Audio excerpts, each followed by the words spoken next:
Tonight, you're about to cross the threshold into the shadows of the ordinary, where voices from the past still whisper and every creaking door hides a secret.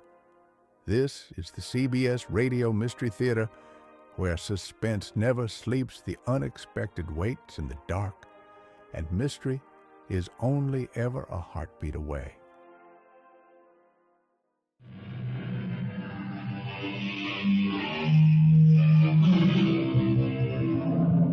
Come in.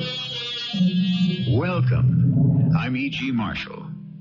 I think I can say that one of the most asked questions and the most unanswered question of the 1980s and possibly the 1990s is this: is there life on other planets? Out there, are there substantial thinking creatures who can at least match our intellect? If so, are they friendly or hostile? What do they look like? And will we be able to communicate with them? However, our tale today is not so much, is there intelligent life in outer space, but is there intelligent life right here? Amos, look there. Quick! Between the moon and that tall tree. It's coming closer. What is it? If this were the 4th of July instead of the 4th of December, I'd say it was a blue pinwheel gone crazy. Amos, it's not spinning. It's lighting up the sky. Now it's moving off. Over the hill. It's gone. What was it? Well, it could be a temperature inversion. It does that. It's an unidentified flying object. You and I have just seen one.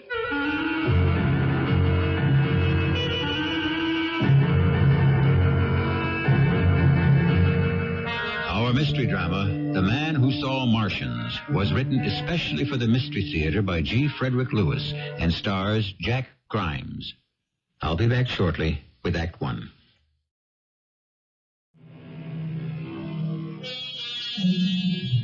Some folks believe the most fascinating events can only happen to those who live in big cities. This is quite untrue, and today's Mystery Theater story will prove it. Extraordinary happenings will occur to those who live in Hudson Falls, a small town where a young man and a young lady sit on a porch glider of an evening. Amos, I wish you wouldn't keep asking me. I haven't made up my mind. Susan, when are you going to? Don't you love gliders? I mean, they're so old-fashioned and sweet. Mother and Dad spooned on this when they were first married. Well, I guess you're not going to give me a positive answer tonight. Now that she's passed away, Dad never sits out here anymore. Okay, I'll change the subject. I am being considered for the job of assistant editor to Harris on the newspaper. I'm very pleased. Well, I thought you'd be. That's why I had to come over and tell you. I mean, I'm pleased Dad is taking such a personal interest in his newspaper. Becoming a publisher has given him something to do. Doesn't he have any hobbies or friends? Dad's never been close to people. He's spent all his time making money and now buying the Hudson Falls Gazette.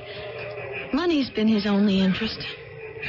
You know, Susan, we could give him something no money can buy. And I bet it'd give him a whole new lease on life. We could? A baby. Amos, I haven't even agreed to marry you yet. Okay, then what about it? I've been asking you for 2 years now. Amos, I don't see myself married to you because I want to be married to someone who's going somewhere. What are you? A reporter on a small-town newspaper. Even if you got to be editor-in-chief, it's going nowhere. You're not ambitious. And I don't want to go nowhere with you. Amos, look up there quick. Between the moon and that tall tree. It's coming closer. What is it? Today was the 4th of July instead of the 4th of December. I'd say it was a blue pinwheel firecracker gone crazy. It's not that. It's not spinning. It's lighting up the sky and coming this way. It's moving off. It's going over the hill past the baseball diamond. It's gone. Amos, what was it? Well, it could be a temperature inversion. It does that. Temperature? What are you talking about? That was an unidentified flying object, and you and I have just seen it. There is no such thing as UFOs, Susan. You don't think they're possible? Of course not. You mean a saucer with little green men on it? I don't think you're being funny, Amos. The joke could be on you. Well, whatever it was, it's worth a picture. Now, if I were the assistant editor, I'd ask Jack if he had his camera ready. Jack? Jack who? Jack Sperry. Remember him from high school? He always liked you. Anyway, he's been a freelance photographer, and he came back to Hudson Falls and joined the paper last week. He's sharing my place. Susan, whatever you think of me, I want you to know I love you. Even though you believe in visitors from outer space. You're hopeless. You've got a closed mind. I can believe anything is possible. You can't. And that, my friend, is the difference between us.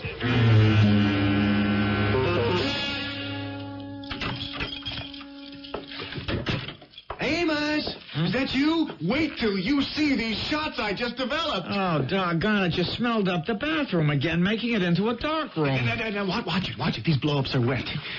You took these? Yeah, just an hour ago. I was standing outside, and all of a sudden, I saw this big, flying silver pie, 100 feet in diameter, windows all around it, come zooming over the hill.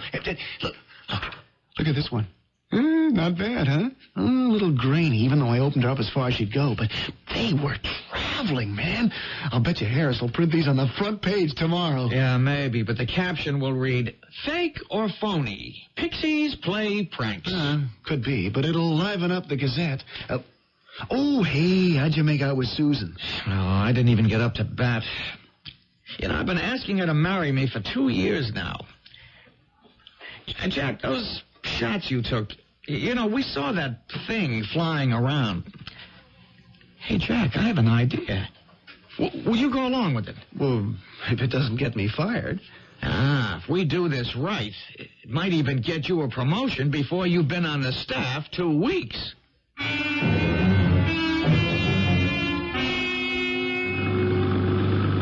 What time is it, Jack? Why, you're not planning to break any speed records in this old car, are you? No, I just want to get to the top of this hill without being seen. It's 10:15.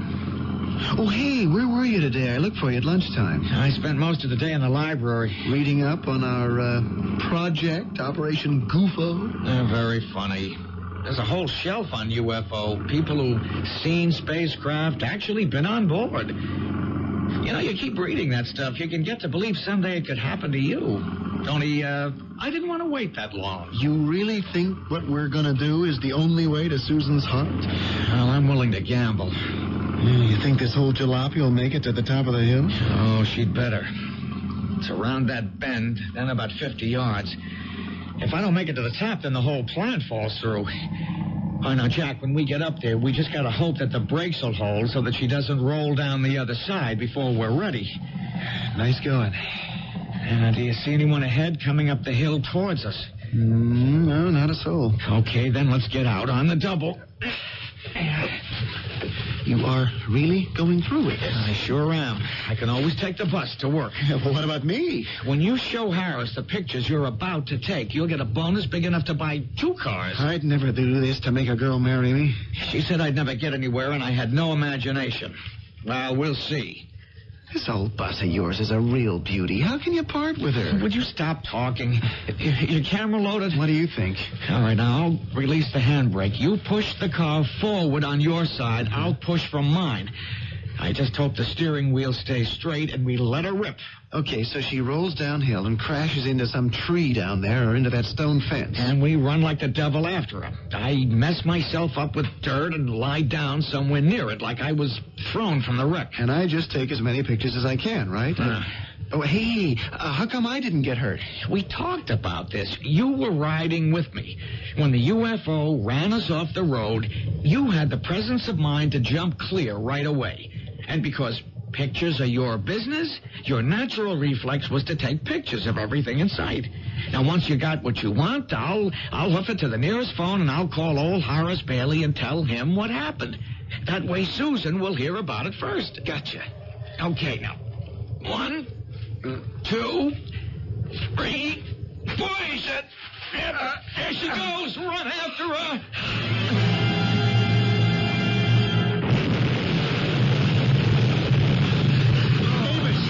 Amos, that wasn't in the plan. She cracked up okay, but she's on fire. Oh, darn it, I figured everything but that. What'll we do? Oh, okay, you jumped out. Remember that. Uh-huh. Now, I've got to get close to her and see if I can get singed to somehow make it look like I was inside when the UFO sideswiped her. Amos, you are not getting any closer to those flames. Wait a minute, I know what. I'll take off my clothes, tie them to the end of a stick, and then poke them into the fire just to get them a little burned. Oh, Amos, don't do it. She could No. explode again. It's not worth it. Forget it. Hey, Amos, you're not taking off your pants, too. Everything I've got to make it look authentic. I'm supposed to take pictures of this? Not yet. Not until I singe the clothes and get them back on. That's the whole idea. Amos, something is going to go wrong. Somebody is going to see the flames and we'll be mobbed. Hey, Amos, you're not taking off your shorts, too, are you? Well, now how's it going to look if my clothes are burned but my underwear isn't? Amos, where are you?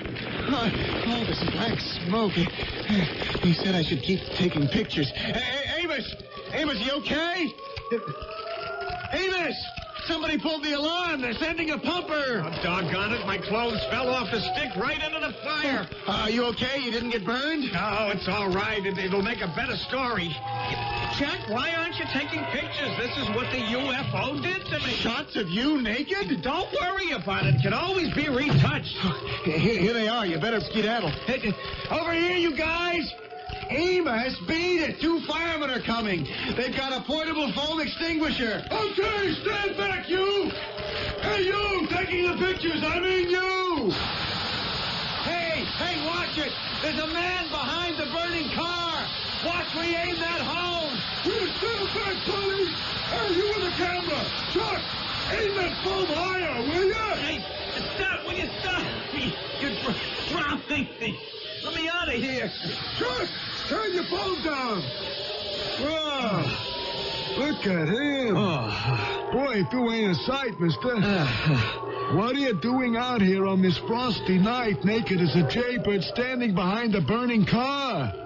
You, warming your hands, mister? Operator, I know it's late, but will you please keep ringing? It's an emergency. Hello?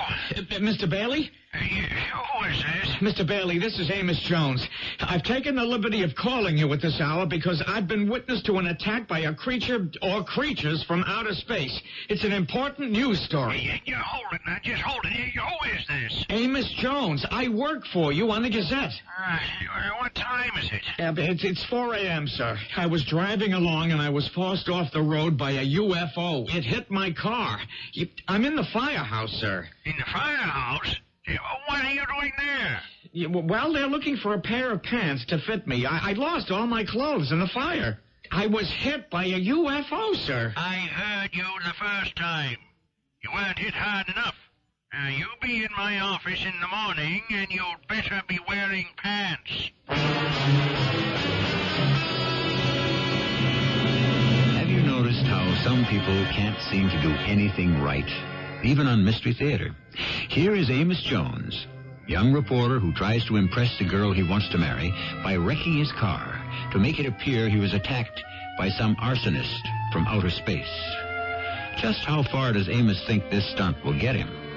You have no idea the surprises that are in store for Amos and yourselves. I shall be back shortly with surprising Act 2.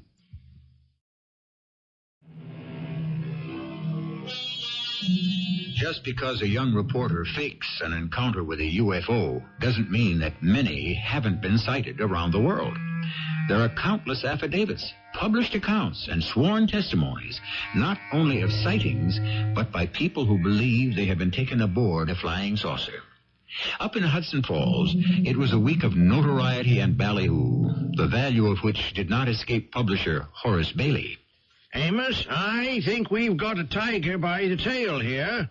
You've come up with some first-class, first-hand news, and we cannot let the story die away. Oh, Mr. Bailey, I'm still shook up about that first encounter.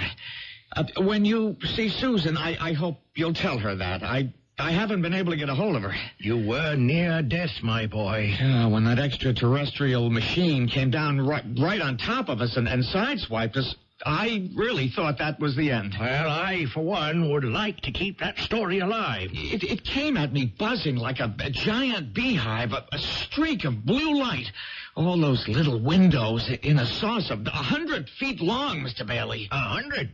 The first story we sent across the wire, you said 50. Now, you shape up, boy. Now, which is it, 50 or 100? A good reporter remembers details. Well, you try remembering with all those strange faces looking at you out of the portholes as that darn thing buzzes by. This has just hit me. The tower on top of the Gazette building. The one on the right side, we never put the water tank in it. Oh, ideal. Amos, I am turning the tower into an observatory, and in it I'm installing a telescope and perhaps even an automatic camera. Push a button, and it keeps taking pictures. And you, Amos Jones, I am putting you in charge. Well, that's very nice of you, Mr. Bailey. I've been meaning to ask. You, Amos, will be our nightly watchman protecting our civilization. You had a question? Yeah. I didn't have any insurance on my car. I couldn't get collision because it's more than 5 years old. By Monday, everything will be installed. Well, do you think the Gazette could get me a replacement? Well, I'll talk to the board. You know, a man like you who's in charge of his country's first privately endowed Center for Non-Terrestrial Study, NTS, should have transportation to return to his home at 5 in the morning. You 5? Duty roster, 5 p.m. to 5 a.m. Your watch, my boy. You mean for me to spend my nights waiting for UFOs? When do I sleep? In the day. This is for science, Amos. If these Martians, or whatever they are, like it here, they may start commuting. Who knows? They'll be back, and we will be ready. Every night? Well, I think there ought to be a couple of people working in shifts. Don't you think I deserve a more normal schedule? More normal than what? It's Susan, Mr. Bailey, your daughter. Yes, I know she's my daughter. Well, when am I going to see her? She works days in that law office. I'll be working nights, so I figure I ought to get Saturdays and Sundays off. Not to begin with, Amos. It's weekdays and weekends. Remember, Hitler always struck on a weekend. So did Napoleon. We can't relax our vigil for a moment. Say, this is some great spot you have up here, Mr. Astronomer, in your telescopic tower. No, cut it out, Jack. No, I mean it. Hey, look at that telescope. What an observatory. Oh. I got a good deal for old man Bailey. 2 cameras, automatic. So I've loaded one with triax, the other with infrared. You are so lucky. Will you shut up? The whole crazy idea's boomeranged on me. I'm on duty here every single night. Oh, that's a real shame. Yeah, Susan won't talk to me on the phone. I don't know what's wrong. Here I go and cook up this whole scheme about UFOs that she was so excited about, and suddenly it's nothing doing. You haven't seen her? Saturday, Sunday, I call her. She's not home. I leave messages. Here it is Monday, and I'm on this cockamamie UFO watch. And what for? Now, what kook from outer space is going to fly by the village green of Hudson Falls to be observed and photographed? It's insane. Gee, I'm sorry it worked out this way. Well, what can you do?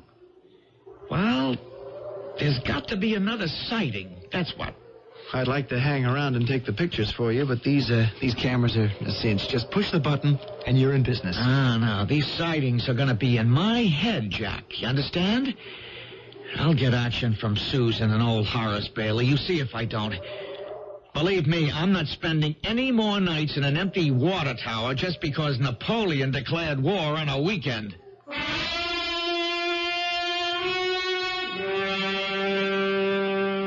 So this is where you and Amos live, Jack. It's a nice little apartment. No, we managed to keep out of each other's way. Susan, what I was saying on the way over is, do you think it's fair I mean, Amos feels like Napoleon banished to St. Helena. Do we have to talk about Amos? You asked me here to come see your portrait work. And I'm really into photography. Oh, I'll have him out in a minute, Susan. Oh, if you like some white wine, just help yourself. You see, I've been taking portraits for a heck of a long time, and... oh, yeah, here we are. Now, this is the folder I'd like you to see. I'll set the pictures flat on the table. Take your time. These are beautiful. I had no idea. Well, newspaper work is just for now to support myself until I've got enough solid, good prints to, get me an agent or interest a gallery. Photographs are really big now. Oh, while you're looking, I just have to talk about Amos. Famous Amos. Now, I'm not kidding, Sue. He's had a raw deal, and so I was thinking, could you put in a word with your father? What word? Well, make him understand that being cooped up in an old water tower, just waiting for a UFO to heave into view, is a waste of time. Do you really believe he was attacked by a flying saucer, and so his car burst into flames? Why, I was there, wasn't I? Loyal Jack was there. That doesn't answer my question. Well, what do you think? Amos made it up? What about the pictures I took? Your pictures show a car on fire and Amos running around in his birthday suit. There isn't a UFO anywhere. Well, of course not. The thing had gone by then. Is that why you don't answer when Amos calls? You don't believe it? This whole Center for Non-Terrestrial Study is a joke. I'll make a deal with you.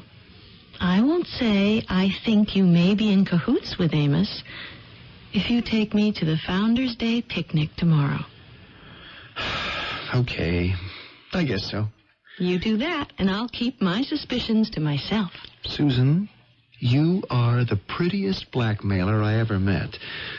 But I still want you to remember, Amos is my friend. Good morning, Mr. Bailey. I've got something important to report. Yes, good morning, Amos. You have? You saw another flying saucer? Oh, better than that. One of them landed on the village green last night, and they took me inside it. Amos, Amos, you don't mean it. It took you inside. What was it like? Well, I've written the entire story down here, and I want you to read it very carefully. Hold everything. Hello, Miss Mergenweiler, get me Harris. Here, now, let me have a look at your copy. 2 men, pink suits, gray faces, led me in to ship, windows all around, doors oval-shaped, strange symbols on door. Amos, I can't believe I'm reading this. Place me onto golden table, tube fastened to middle of my body, strap me down, table spinning. No, it's too much, Amos. It's too much for a mere mortal to comprehend. Well, I underwent an unusual flowing feeling, Mr. Bailey. It's hard to explain in our words. Then the table stopped. It's all written down there. Then they let me get up. And one of them said, "It worked." And the other one said, "We'll get them all now. All of them." What did they mean? Well, I would say those who were sent from outer space plan to take over our civilization. They are not friendly. They're to be feared.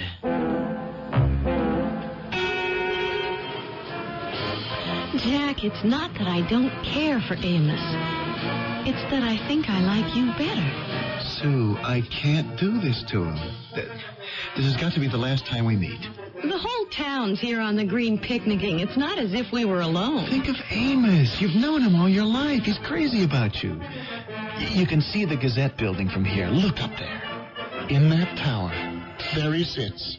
A lonely watchman ready to give the alarm if we're invaded. Nice try. Amos isn't protecting anybody. Come on. How can you say that when he risked his life last night, being forced on board a spacecraft? One that didn't make a dent on the green? You don't think it's strange that no one else in town saw it land? Look, Sue, I said I'd take you to the picnic. We've eaten all the sandwiches. We've finished off the beer. I've got a couple of rolls of film I have to develop and print. So if you don't mind, I'll be on my way. Okay, Jack.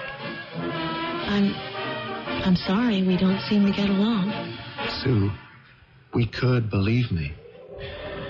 But so long as there's Amos, we can't.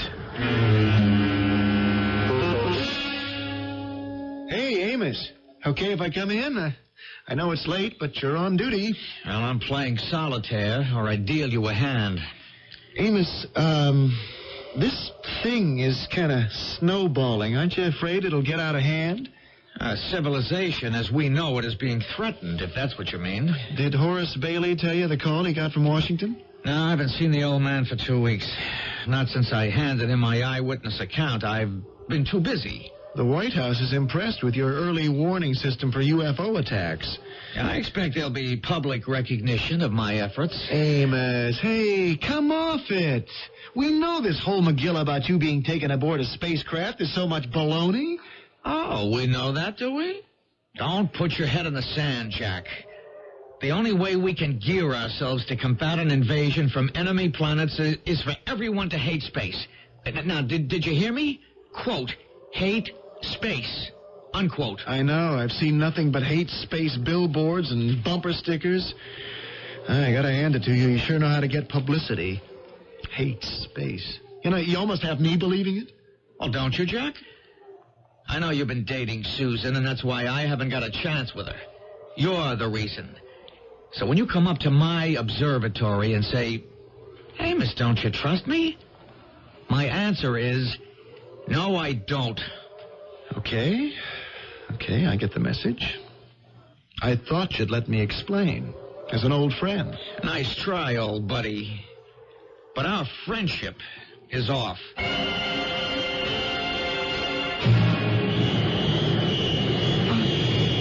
don't believe it. It's because I'm cooped up here night after night. I'm imagining a flying saucer just landed on the roof. Oh, someone's pulling a stunt. It's no stunt, Mr. Jones. Who are you? How did you get in here so fast? The answer to your question is one you are not capable of understanding. My name is Smith. You may call me Mr. Smith. Why are you dressed like that? A suit? No pockets. It's like you're wearing a flannel skin. You should also take note, Mr. Jones, that I have only one eye in the middle of my forehead and no mouth. You are hearing what I say from a sender-receiver on top of my head. What is this? Is some game or something? Are you trying to scare me? Because I want you to know that I don't scare easily. If you ask me, Amos has opened a Pandora's box. Check your mythology, and you'll find that Pandora was sent to Earth by the god Zeus and fooled Epimetheus into thinking the box was a wedding present from the gods.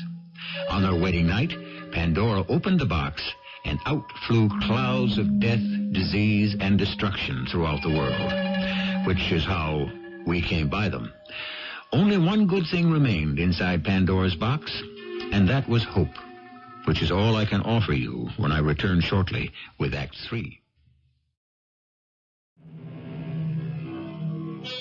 It didn't turn out exactly as Amos Jones had figured it. You see, Amos wanted to marry the boss's daughter, Susan. Susan believed in the unbelievable, and so, to impress her, Amos concocted stories of having met men from outer space.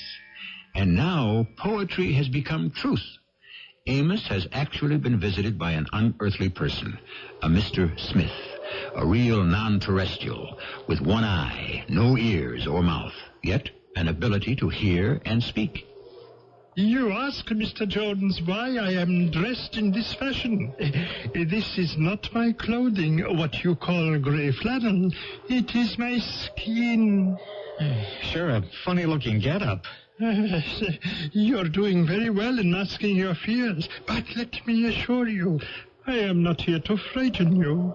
Well, what do you want from me? A great deal, I'm afraid, Mr. Jones. You have done all our interplanetary cousins a great injustice, and by extension, yourselves. I have? You have. Through some extraordinary chance perception, you have been able to describe a great many of our life support and travel systems. However, because humans are basically ignorant, you have created a monster. You have painted us as desiring the Earth's annihilation. And before I and my brothers return from whence we came, you will have to publicly forswear your hate space jingoism and admit to the world you told untruths. You manufactured outright lies. It was all a mistake. It snowballed. You see, there's this girl, Susan. Unless you reverse completely the falsehoods you have maligned us with, we shall change the angle of the sun so that your world is burned to a crisp instantly. Oh, you wouldn't. Would you? And not an atom or an electron in any of the galaxies would be any the wiser. Your planet will never be missed. What? You couldn't, Mr. Smith. 5,000 years up in smoke? Jones, we are a proud and peaceful race. You are the troublemakers and the warriors. For centuries we have been hopeful you would have come to your senses, and we could join you and show you how to attain peace and plenty. Space, Mr. Jones, is not to be hated, but loved. No. Okay. The ball is in my court. I've got to figure out a way of stopping what I started. You work on it, and let's see some progress when we return tomorrow night at this same time. You're going now? For a little cruise and survey. Would you care to have a look aboard before we leave? Who, me? Inside of one of those things? No. No, thank you. Too bad. Yeah, well. It's an experience not unlike the one you dreamed up, but without a gold table. By the way, these automatic cameras can only photograph what was made or born or grown on your planet. Nothing else.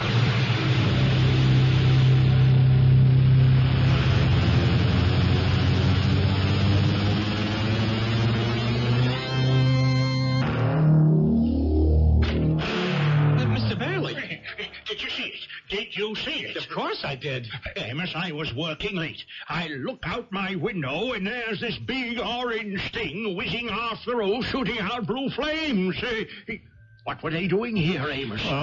One of them came to see me. Did you get his picture? I'm just checking now. No, the automatic shutter seems to have melted. Oh, my boy, you were very brave indeed, considering how dangerous these creatures are. Mr. Bailey, I'm afraid I made a big mistake. I'd like to go on record as saying space people, those from galaxies beyond, are not harmful. They mean us no harm. They're good people. And to hate space would be a catastrophe, a national calamity. They would like to be friends. They'd like to help us. We don't need any help like that. Anyway, it's out of my hands. Washington knows the whole story. If I were Washington, I'd ring this town with anti-aircraft guns and a fleet of fighter planes, so if they ever come back, we will be ready for them. Hello? Is that you, Amos? Amos, you've done it again. I was in the park with Sue, and we saw a UFO set right down on the roof of the Gazette building. How'd you do it, Amos? It's fantastic. Who is this? It's Jack. Who's this? This is Mr. Bailey, and are you Jack the photographer who works for me? Yes, sir, that's me.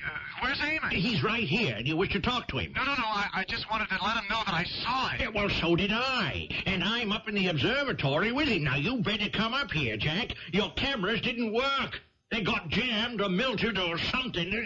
Step on it.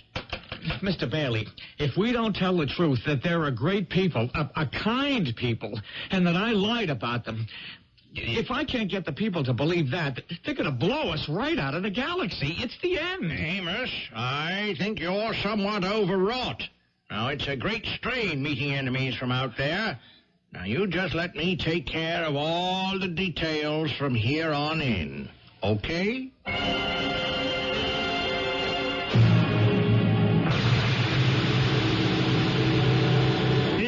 Jones? I must have dozed off.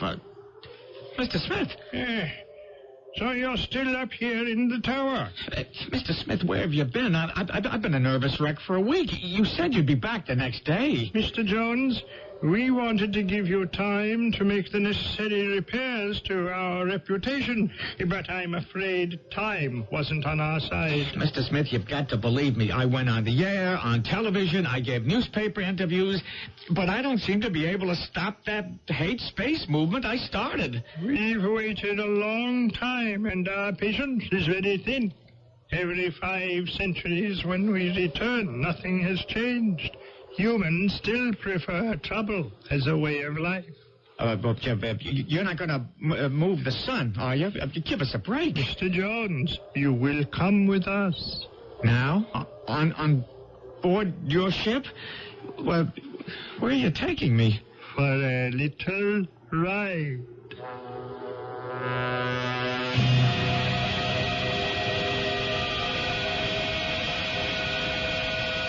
Well, don't you see, by taking me away from Earth in this spacecraft, you ruin any chance you might ever have of getting your message across. I'll say this for your species. You never stop arguing and you never stop trying. But, Jonesy, when you die, what happens then? We're back where you began, and you began in the cave days. Of course, if you married and had children, word could be passed along. There's only one girl I would marry, and she won't have me. This young lady, where is she now? Probably sitting on her front porch with Jack on the same porch glider we used to sit on. What is the address? You're going there? Well, you'd never set this saucer down in her backyard. It's too small. Well, I'll tell you what, though. There's a little league ballpark about a half a block away from Susan's house. You could land there.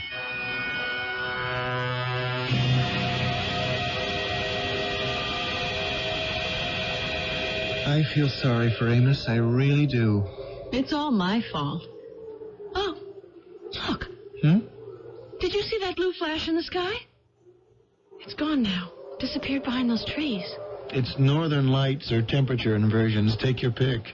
You sound like Amos did the first night we saw it. When I wanted to talk about him, you didn't. Now I don't, and you still do. Hello, Jack. Susan? Amos, you scared me. What do you mean creeping up on us in the dark like this? Jack, there's a gentleman in back of the house who'd like to meet you. Oh, well, bring him around. Well, he's a stranger and a little shy. I'll walk you back to him. Okay. Susan, I'll be back soon.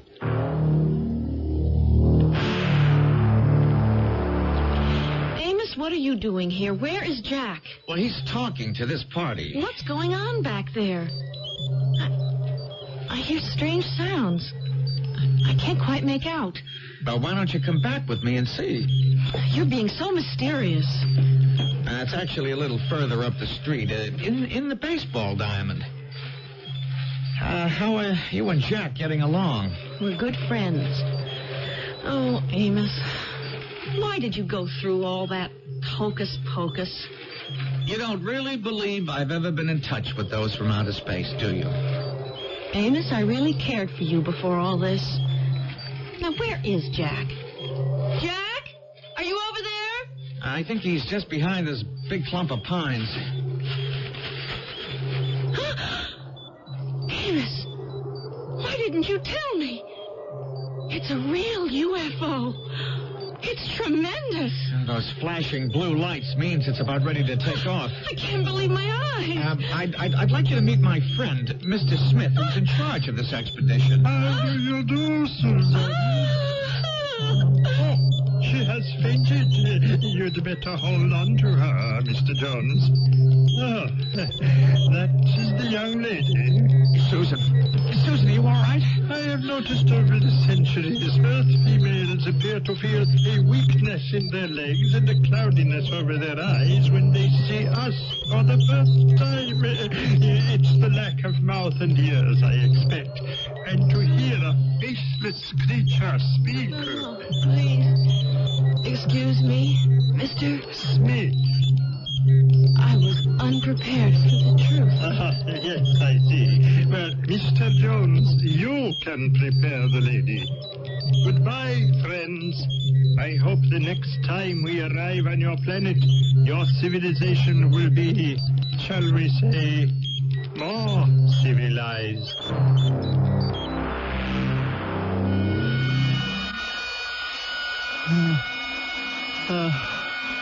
Where am I? Your name is Jack, is it not? Yes. Oh, my God. Is this a nightmare or is this for real? To answer your first question, Mr. Jack, take a look out of the porthole nearest you. Do you see? We are climbing upward. The sun is rising with us. You're kidnapping me. Not at all. On our planet, you will have eternal life. But why me? And it seemed to us you were complicating matters between Mr. Jones and Miss Susan, and we required them to mate and produce offspring. A matter of spreading a belief. But you will be helpful to us. How? It's a sample of today's Earthling to study. Will I ever get back home again? To Hudson Falls? Certainly. We are not barbaric. We do plan to pay another visit to your world in a few hundred years, Earth time. By then, we would hope hatreds of all kinds will have died. We can wait. We are a patient people. It's an axiom that we hate some persons because we do not know them, and we will not know them because we hate them. Is our tale that much a fantasy, or is it perhaps a disguised fact? It could all happen. Somewhere in space, there could be those of superior ideals who are right this moment, watching us and waiting for the day when we might all join hands for a better life. I shall return shortly.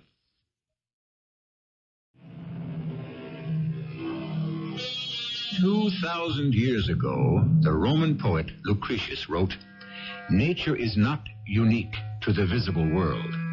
We must have faith that in other regions of space there exist other Earths inhabited by other people and animals." In 1500 AD, the astronomer Copernicus had the same idea, and 1,000 years later, the great philosopher Bruno agreed. But society disagreed, and in 1600, Bruno was burned at the stake. My point is, who knows how many light years ago the Columbus of the cosmos may have started for your doorstep. Our cast included Jack Grimes, Jada Rowland, Russell Horton, and Earl Hammond. The entire production was under the direction of Hyman Brown. Well, folks, that's it for this episode here at Randy's Old Time Radio Shows. Before we wrap up, it's worth noting that Randy dedicates countless hours to restoring and editing every single show before it's uploaded for your listening pleasure. Our goal is to preserve these old-time radio treasures and make them sound as clear and warm as the day they were first broadcast. If you'd like to support his hard work and help keep these classic shows coming, any donation, big or small, is sincerely appreciated. You'll find donation links in the description below. Or if a QR code appears on your screen, simply point your phone's camera at it and follow the prompts. Randy sincerely thanks you in advance for helping keep these shows alive. Thanks for joining us, friends. Until next time, keep the memories warm and the stories close.